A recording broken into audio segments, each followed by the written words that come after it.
OK, we're going to start off with the news that Chelsea are closing in on the Leicester manager Enzo Maresca, and that is dominant on a lot of the back pages. Miguel, if I can start with you on this one. It's been bubbling for a few days, but it took a big step forward on this bank holiday Monday, didn't it? Yeah, absolutely. Over the last 24 hours, it sounds, because, I mean, well, it was towards the end of last week, there were the reports that the shortlist was 4. What I'd been told yesterday would have been whittled down to 2.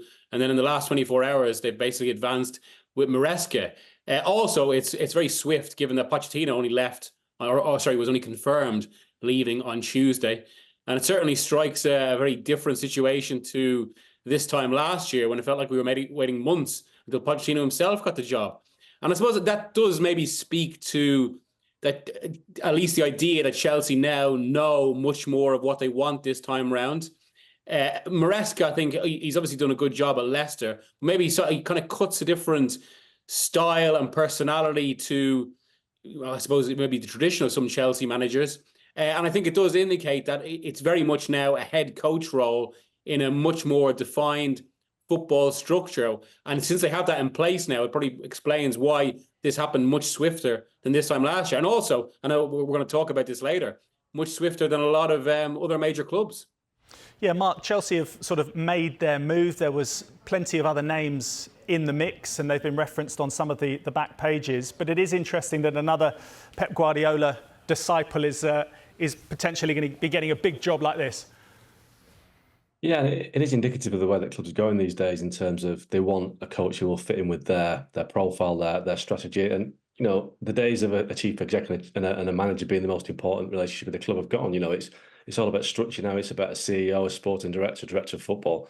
And the coach is just part of that wheel, I guess, that wheel, that spoke of the wheel. So Maresca has had a bit of a rise from nowhere, really. I mean, obviously, he worked under Pep Guardiola at Man City for quite a while, managed Parma briefly in Italy. He's had one season at Leicester, and, you know, Leicester were promoted, but it's his style of play. He's very much a Pep disciple in that way, and I think the Chelsea owners have decided they want to go that way. But the issue is, has he got the players to play that way? Because Mauricio Pochettino played a different way, and it's a case of now, those players that Chelsea have brought in over the last 2 years for a lot of money, do they fit into this system? Have the owners and the technical directors at Chelsea worked that out? Have they decided that, you know, Enzo Maresca is the guy that can get the best out of these players?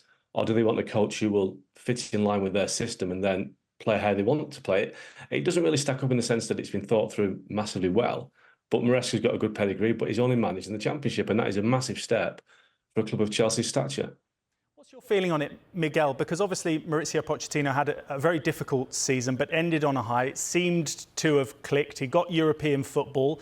To sort of rip it up and start again, do you see Enzo Maresca being a guy that will be able to get better, earlier rewards at Chelsea? Well, this is one of the things about it that Mark's touched on there. It is actually a great unknown, not least whether Maresca himself can take the step up. I mean, like, I know Chelsea are a very different club now, but can you imagine a decade ago? Suddenly hiring something after one season, the Championship? It does speak to, again, kind of bigger issues around the market. But then, of course, one of the reasons we're here is because, I mean, and one reason Pochettino is gone, because the way he saw the end of the season, and given all the issues that Chelsea had, he, I suppose, wanted more of the power of a traditional manager. I mean, that's what I was told last week when he went. One of the reasons why it was kind of, I suppose, very amicable mutual departure, or mutual consent, given they ultimately manager and club wanted two different things. Whereas now they do want, basically, just in very specific terms, a head coach. And that looks like what Maresca represents. Even the fact that it's almost kind of this plug and play Pep Guardiola approach. But yeah, as Marcus said there, this is still very much a Chelsea squad being constructed. It's the youngest in the Premier League. It still has gaps, but Pochettino had seemed to have made progress. I mean, it did look like maybe they were just a few goals away from a potential leap back into the Champions League places, given the way they were playing.